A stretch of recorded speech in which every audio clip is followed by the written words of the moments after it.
Ma'am मुझे ये बताइए एडोलेसेंस है क्या? और ऐसा क्या खास है इन बच्चों में कि बहुत सारी जगहों पर बहुत सारे इश्यूज देखने को मिलते हैं?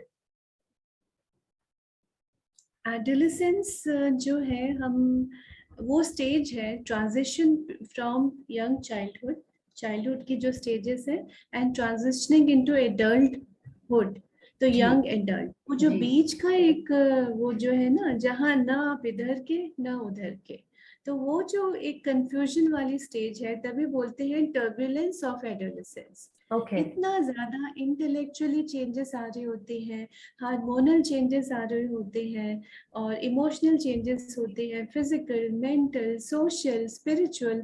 सोशली ऑल्सो, अरे अब तो तुम बड़े हो गए हो, अरे अब तो तुम ये हो गए हो, तुमको ये नहीं आता अभी तक, तुम ये नहीं कर सकते।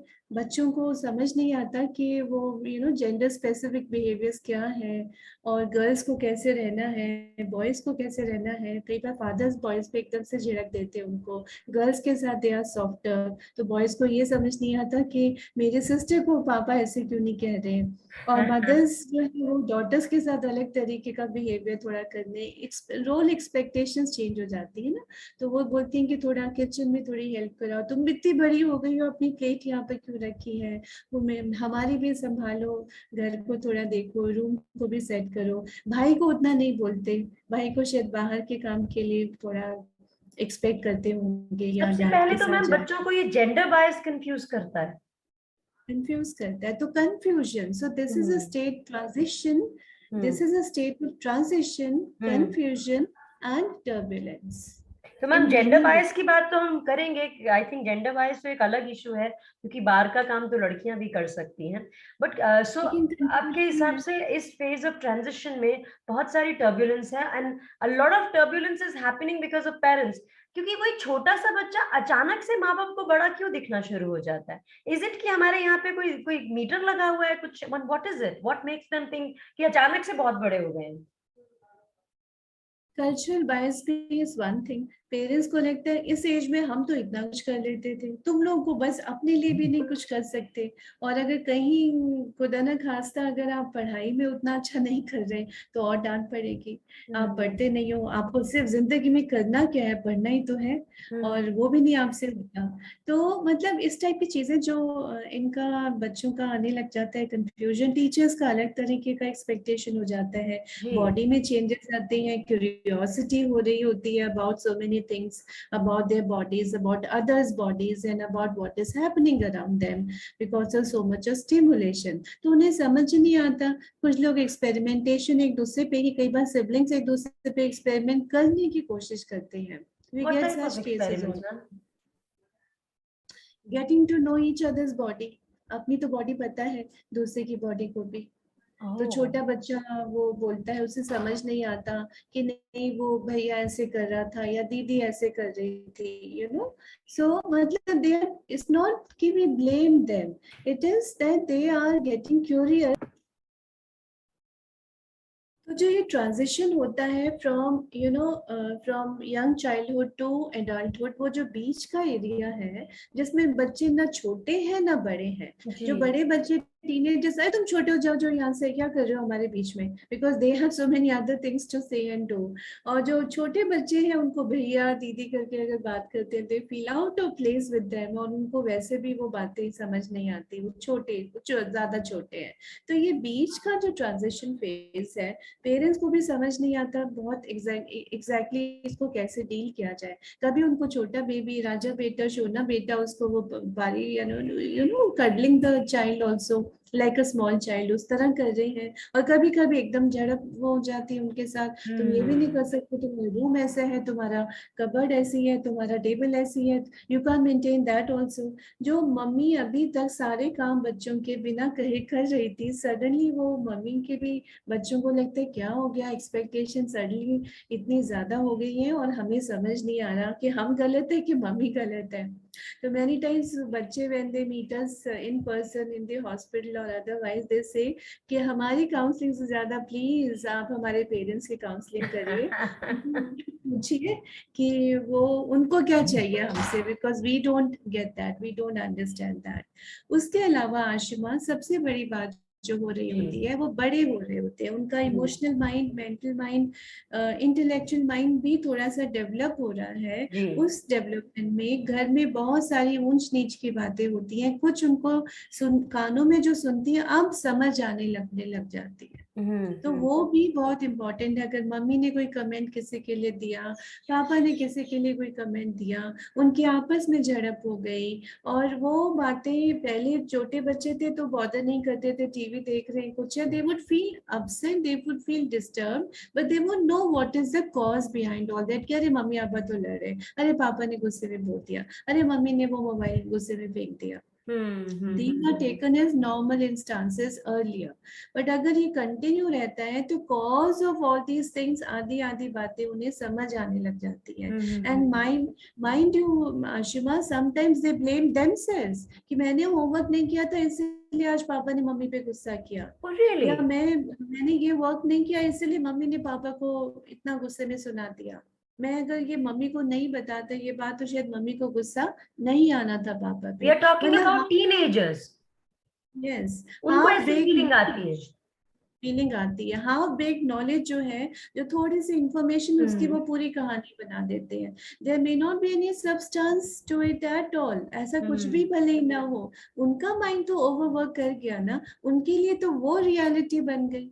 And how would they feel, you know, when they are feeling guilty, they have full of regrets, उसमें फिर वो aggressive हो जाते हैं और बाहर जाके दूसरे छोटे बच्चों को बुली करते हैं।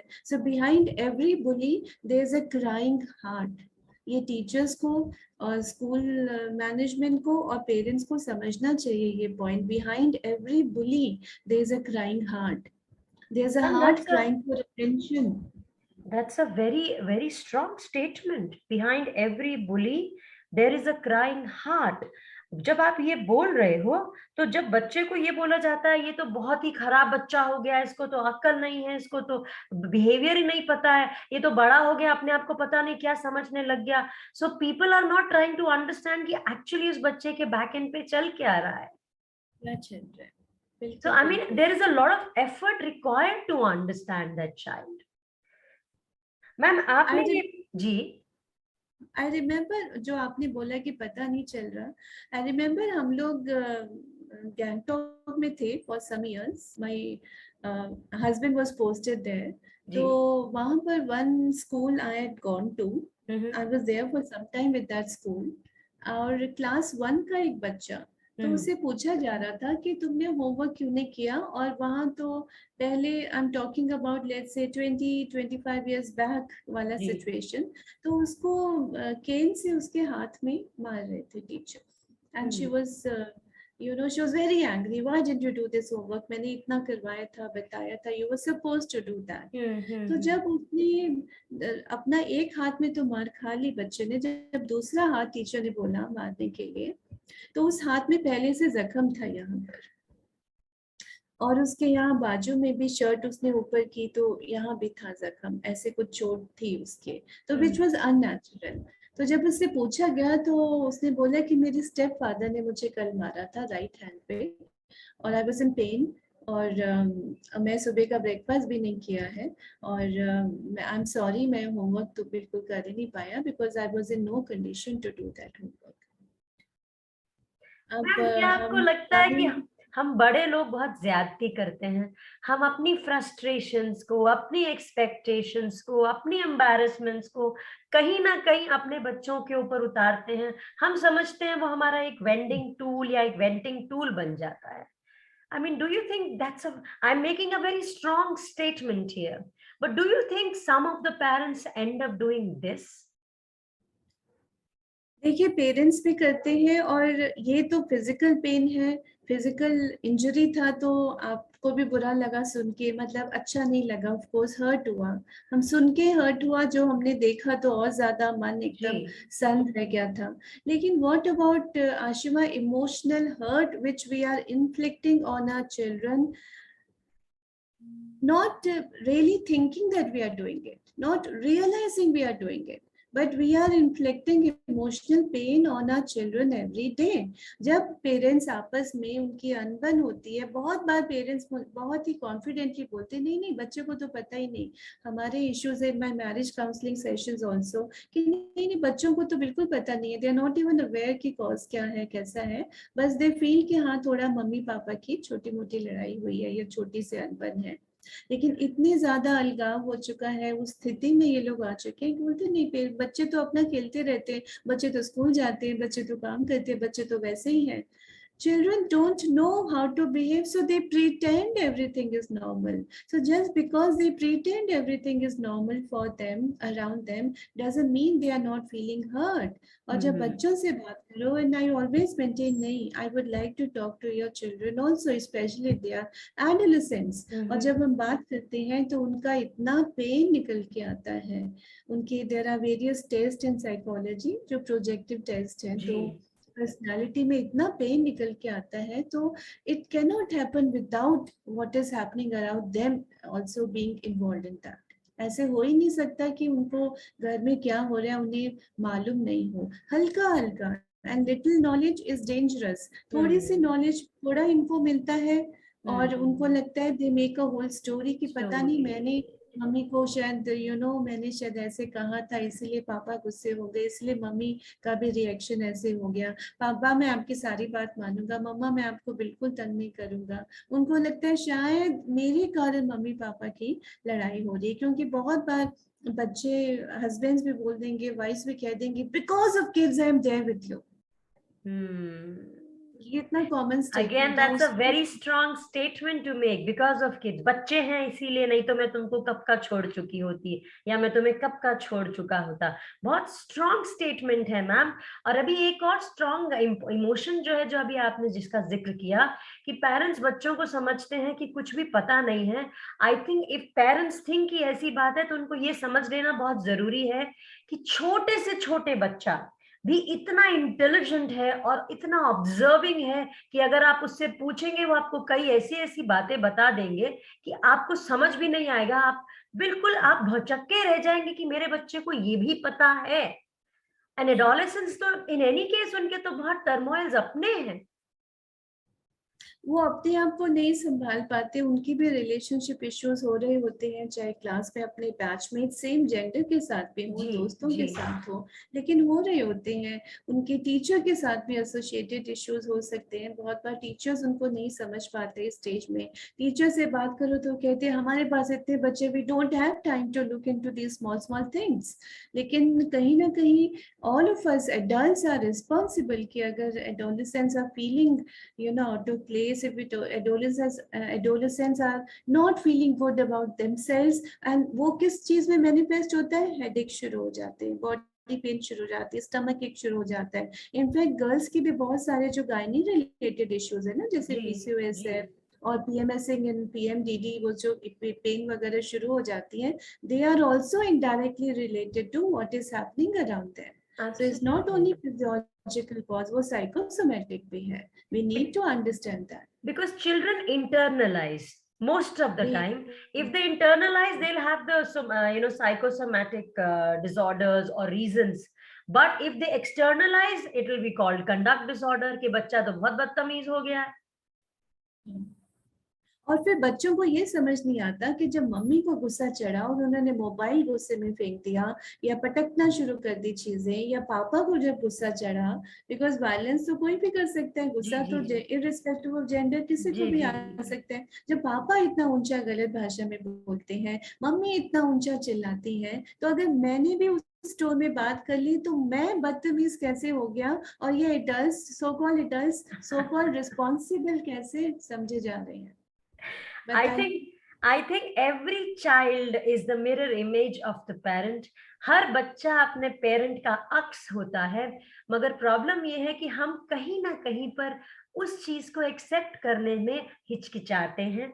और अगर हम सच को ये एक्सेप्ट कर लें तो हम अपना भी जो कंडक्ट है, अपना भी तौर तरीका है, वो चेंज कर लेंगे।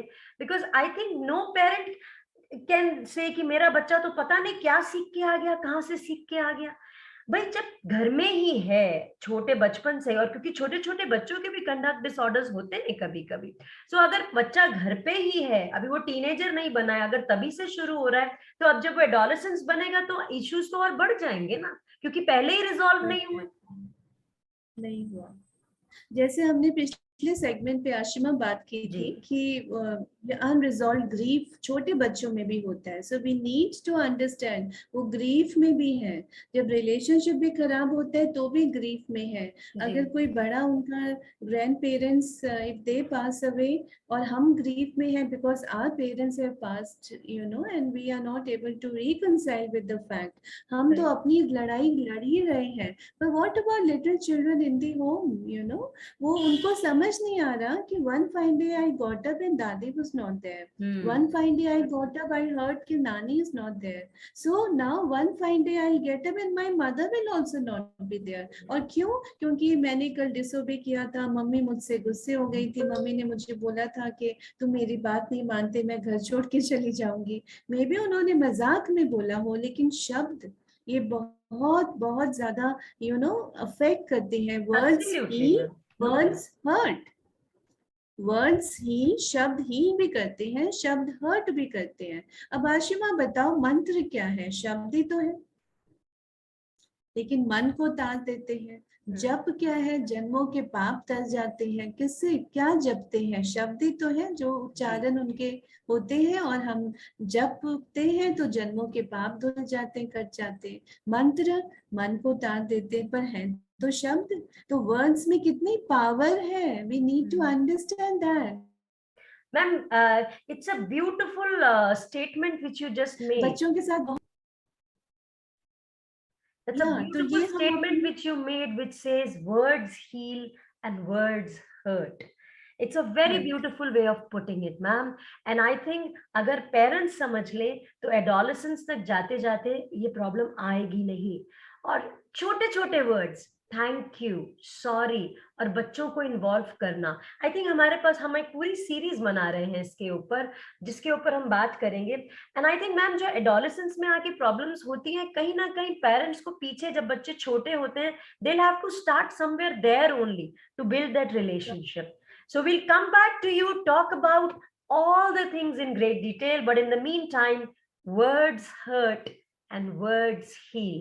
अगर ये छोटा सा मंत्र आप लोग याद कर लेंगे एज अ पेरेंट्स, क्योंकि आप खुद भी सोच के देखिए, वर्ड्स अगर आपको कोई गलत बोले, क्या आपको हर्ट होता है?